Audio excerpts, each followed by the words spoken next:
With the results of the primaries just around the corner, I wanted to look into a problem that's particularly affecting the youth. This is a demographic a lot of the politicians are ignoring right now, so I figure it would be good to understand it a little better. AI. It's affecting our environment in ways that are not really recognized right now. It's draining water resources, it's draining energy, it's polluting the atmosphere. So I wanted to look at these problems from both a scientific and a political standpoint, and I figured no better than an expert who's in the field and who is running for a political position in the primaries. So I'm going to talk to Dr. Marena Lin. She has a PhD in climate science from Harvard. She is currently working in software engineering policy, and she's running for the 32nd District of Congress. Very excited to speak with her. I'll see you there. Thank you so much, Dr. Lin, for joining me today. Please tell us a little bit about yourself and your campaign. Sure. So my name is Dr. Marena Lin. I have a background in climate science and urban and regional planning. Um, I have a doctorate in climate science, so a lot of my work is very much data-based. It's about taking large amounts of data and kind of pulling out what's going on at a larger scale. The urban planning side, I have a sense of what happens to cities and like what happens to people in general and how policies affect different parts of society um, differently, I guess. And in terms of organizing, I helped organize the first graduate labor union at Harvard against a multi-million-dollar union busting campaign. So I know what it's like to stand up to a big corporation that doesn't want to uh, give its workers the wages they deserve and the support they deserve as well. The goal of my campaign is to become that representative that understands how the average person is struggling through these things and also kind of have a top-down view of what a policymaker can do to really change the systems and make things easier. That's kind of a Cliff's Notes. So thank you for having me here today. Yeah, awesome. You talked about your campaign sort of being about considering like the average American and things like that. One thing I really appreciated was how much you focused on like youth issues, like AI, climate change. These are things that we care very deeply about. And so, I'd love to learn more about your perspective on that. My first question is what makes AI different from other threats to water and energy resources? Like I know irrigation takes up a lot of water as well, and even like household activities. How is AI different? Yeah. So irrigation, in terms of total amount of water, completely dwarfs what AI is going to pick up. That's just by volume, right? But the difference is that with AI, with these data centers where these models are trained and where they're kind of cited in many ways when people are accessing, their ChatGPT window, it's um, you're accessing a data center. And um, the difference is that they require potable water. So they require fresh drinking water, which is in direct competition with what households need. And that makes all the difference, right? And whereas a farm can sit anywhere, or that's not true. A farm needs to be sited in a specific place. A data center needs to actually can be anywhere. And so they choose to put their data center where it's cheapest. So they're going to be inland where like electricity and water seem to be cheap until it's not. And they've found that like there's one meta data center in Georgia that now takes up 10% of that county's water.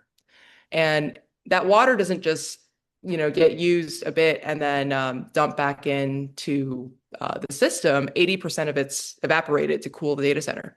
So it's a direct loss to the system. And, um, when you have higher demand of anything, that's going to drive costs up and just create scarcity. So if you have these big companies that are demanding water, what's going to happen to the average person who needs to drink water and to wash their clothes, right?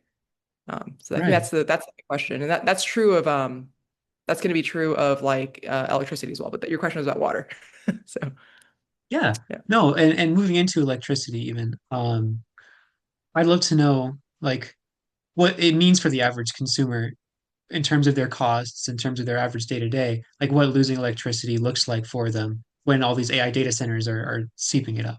AI data centers are very electricity intensive, and if they're just going by the rates that we currently have, um, they have all the capital in the world. I mean, their capital expenditure is expected to be $1.1 trillion.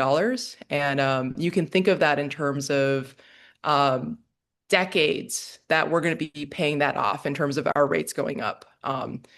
And if you think about what a company should be responsible for, right? Let's just look at healthcare and food stamps, like what the average person relies on when they're at, working a low wage job. So, you've probably heard or seen a stat around how like a big fraction of workers for Walmart and big corporations actually then have to rely on state funded Right. like Medi-Cal and benefits. Mm. And that's really a way for these corporations to get away from really paying their fair share, right? For the labor that they're getting from people. You can think of the same thing with electricity. If you're siting a data center near a hot, like big residential area and it starts exerting a demand on the grid, that's going to affect our reliability of our resources, right? And that's going to affect our pricing. And that's really a problem for young folks, over the next 30, 40 years. So we have to think about this as an extremely urgent problem. I really appreciate the older generations and how they are the ones that come out and vote, right?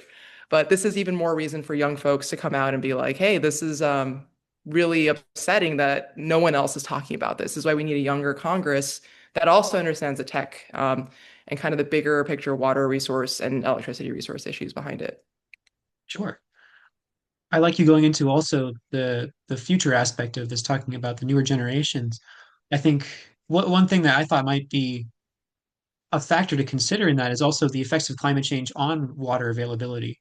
Do you think that, increasing droughts and delayed natural recharge is also going to impact this? And what would that kind of scale look like potentially? Yes, that's a major part of it, right? So we're not just talking about, like I mentioned in the beginning, we're not just talking about sheer volume of like, agriculture, like irrigation, agriculture already is a big part of it, but that water then goes back into the water table. This stuff just gets evaporated and it doesn't get recharged. It's a lot more processing that needs to happen to the water for it to be usable by us. And with climate change, this is the kind of work I've done where with global mean temperature rising, you also have extreme events changing and conditions also really moving toward an area where like wildfires are more common. And we're really seeing that. I mean, that's not your imagination. We can look at the frequency of these wildfires and how destructive they are.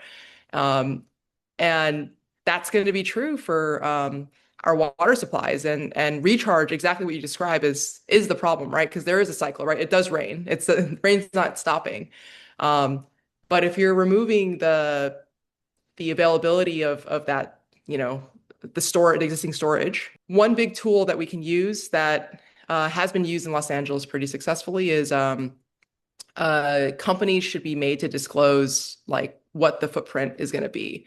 We make farmers do it. We make a lot of industries do it, but for some reason, data centers are exempted, right? So we have Yeah. no idea. It's a big black box. They can cite their data center there, and we kind of find out after the fact. But there can be laws to force them to disclose, so we can actually observe what they're going to do and what's going to happen to the groundwater.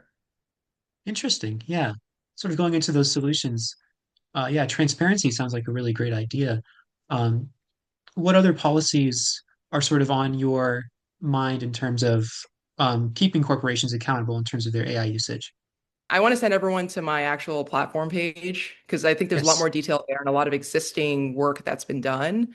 Um, I'm a relative newcomer because I'm pulling together a lot of these resources and my suggestions they really aren't novel, right? It's like any kind of the way you would regulate any industry is being able to observe what they're doing, put limits on what they're doing before they do it, and make sure that in net they are providing positive benefit to society. So I think one big thing for California 32 is we're seeing these wildfires where a lot of them are started by utilities, right? By power lines that spark a fire. And why does it happen? Well, they need to be put underground. If we make it so that a data center or a big company like Meta has to also upgrade the electrical grid in order to build their data center, then that's potentially a net benefit to the people around, right?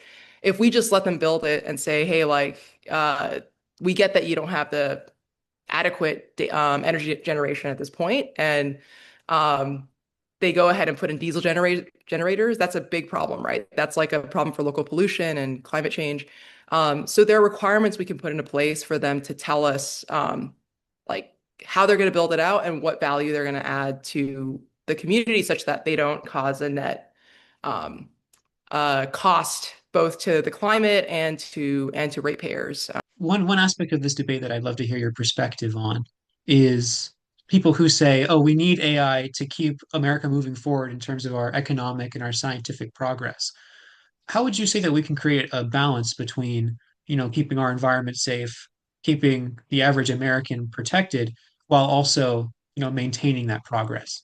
That's a really important question, I think, and it's not obvious to the average person how it works. So I'll give you kind of an analogy that is very close, which is 99.6% of all FDA approved drugs start with government funded basic research. So that shows the value of the government um, funding a technology that then brings that kind of value back to society, right? It's not, I think there's this misunderstanding that the private sector likes to put forth that for progress, you need capitalism, that you need like companies competing. And I think there's a lot of value to that for sure. But the evidence shows that to keep technology helping people, like basic research that's government funded, is a big thing. And while I was a grad student at Harvard and while I worked at JPL, there are supercomputers that are funded and managed by the government that you can access. And that those were the engines of that basic research. And you can think of the same thing for AI models. So it is not unreasonable to think of AI models as something that can be government funded and owned for the average person, and therefore kind of self-regulated, right? And we do see some open source models that we can start with, but there's no reason that private companies should be the only ones holding on to this tech and basically leaving consumers to hold the bag when it comes to all these costs that they can um, yeah, not include as part of their bottom line, right? I mean, I think the phrase I've been using is like these companies like to privatize the gains while socializing the costs. And they really need to take on the costs and spread the gains. It's so great to be able to hear, like, from a politician exactly what that process looks like, and, like the arguments for development and protecting people. Like, that makes a lot of sense. And it's so great that I could have been able to, like, share this also with other youth people who can now understand that sort of balance and what your policy proposals are. So thank you so much for joining me today. It has been really great.